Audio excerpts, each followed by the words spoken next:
सोलन में बारिश की वजह से जनजीवन हुआ प्रभावित, सड़कें बनी तालाब। पिछले 3 दिनों से हो रही बारिश के चलते सोलन जिला के कई क्षेत्रों में मार्ग अवरुद्ध हुए हैं, वहीं जनजीवन भी प्रभावित हुआ है।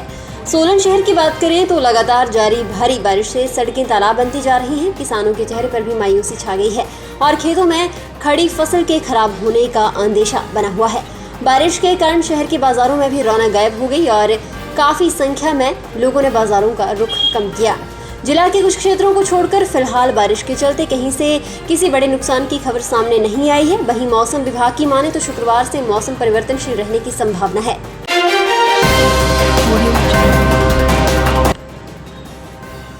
डोरी के पास भूस्खलन से नालागढ़ शिमला मार्ग बंद, सैकड़ों वाहन फंसे।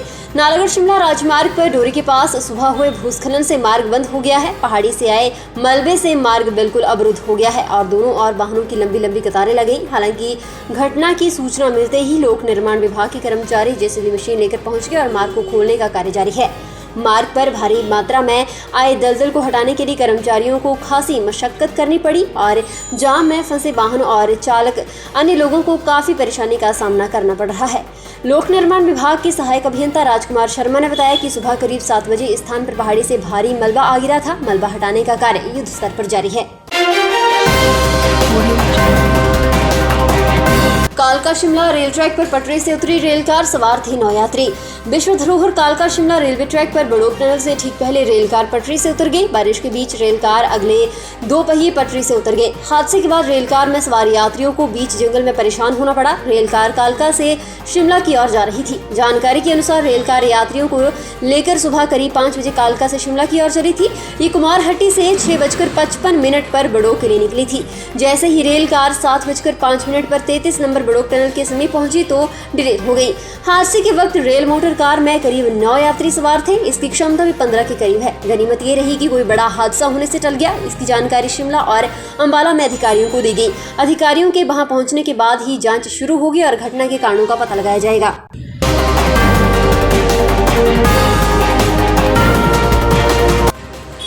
गगरेट में 3 पुलिसकर्मियों की सड़क दुर्घटना में दर्दनाक मौत। हिमाचल प्रदेश के ऊना जिले के पुलिस थाना गगरेट के तहत होशियारपुर मार्ग चेकपोस्ट के 150 मीटर पीछे आशा देवी में बाइक पर सवार 3 पुलिस कर्मियों को ट्रक ने कुचल दिया। हादसे में तीनों की दर्दनाक मौत हो गई।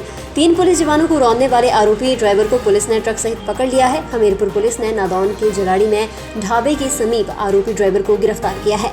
ट्रक के टायर पर खून के धब्बे पाए गए। दर्दनाक हादसे में जान गंवाने वाले तीनों पुलिस जवान हमीरपुर के रहने वाले हैं।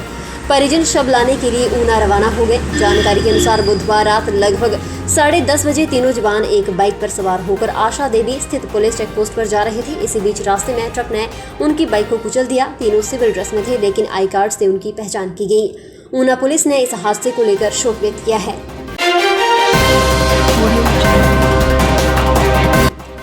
येलो अलर्ट के बीच झमाझम बारिश जारी, चोटियों पर ताजा बर्फबारी। हिमाचल प्रदेश में गुरुवार को येलो अलर्ट के बीच भारी बारिश हो रही है। कालका शिमला 4 लेन पर जगह जगह भूस्खलन हुआ है। हालांकि यातायात प्रभावित नहीं हुआ है।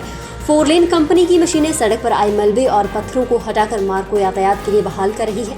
लगातार हो रही बारिश की वजह से पालमपुर में किसान चिंतित हैं। यहाँ धान की फसल पककर तैयार हो गई है। बारिश की वजह से किसानों को फसल बर्बाद होने की चिंता सता रही है।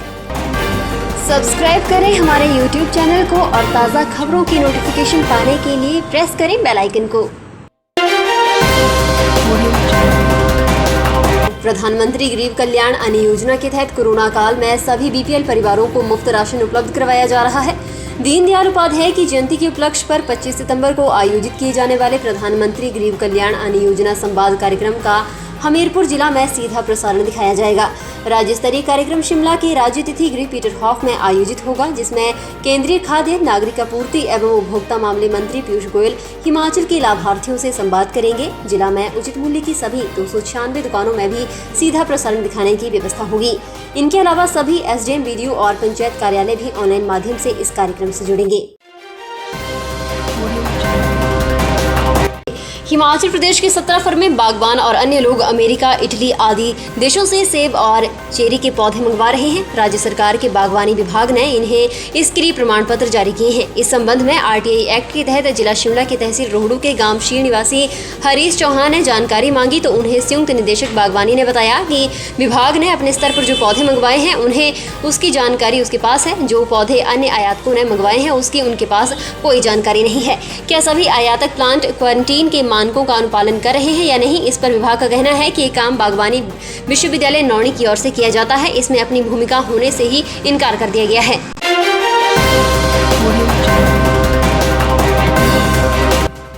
ऊना सुपर 50 के प्रथम बैच में सर्वश्रेष्ठ प्रदर्शन करने वाले बच्चों को किया गया सम्मानित। जिला प्रशासन की अनूठी पहल ऊना सुपर 50 के प्रथम बैच के 9 बच्चों को बेहतरीन प्रदर्शन किया गया। इन बच्चों ने जेईई की परीक्षा में अच्छे अंक लेकर प्रतिष्ठित इंजीनियरिंग कॉलेजों में प्रवेश पाने की उम्मीद जगाई है। ऊना सुपर 50 के प्रथम बैच से सर्वश्रेष्ठ प्रदर्शन करने वाले 3 बच्चों को सम्मानित किया गया। साथ ही वर्ष 2011 और 23 के बैच की प्रथम परीक्षा में टॉप 10 पाने वालों को भी सम्मानित किया गया। बचत भवन ऊना में इन बच्चों को सम्मानित करने के लिए एक कार्यक्रम का आयोजन किया गया, जिसकी अध्यक्षता ग्रामीण विकास और पंचायती राज मंत्री वीरेंद्र कंवर ने की। छठे राज्य वित्त आयोग के अध्यक्ष सतपाल सिंह सत्ती ने गगरेट के विधायक राजेश ठाकुर भी इस कार्यक्रम में विशेष रूप से उपस्थित रहे। अपने संबोधन में ग्रामीण विकास और पंचायती राज मंत्री वीरेंद्र कंवर ने जेईई की परीक्षा में बेहतर प्रदर्शन करने वाले बच्चों को बधाई दी और इस बार की प्रवेश परीक्षा की सफल विद्यार्थियों को भविष्य के लिए शुभकामनाएं दी। उपमंडलाधिकारी ज्वालामुखी धनवीर ठाकुर ने जानकारी देते हुए बताया कि शक्तिपीठ ज्वालामुखी मंदिर में 7 अक्टूबर से 16 अक्टूबर 2021 तक अश्विनी नवरात्र मेलों का आयोजन किया जा रहा है। उन्होंने बताया कि मेले के दौरान कानून और व्यवस्था बनाए रखने और श्रद्धालुओं की सुरक्षा के दृष्टिगत नगर पंचायत ज्वालामुखी की परिधि में हथियार, गोला बारूद और विस्फोटक सामग्री रखने और उपयोग पर प्रतिबंध रहेगा। नवरात्र मेले के दौरान 6 अक्टूबर से 17 अक्टूबर 2021 तक की प्रतिबंध लागू रहेगा।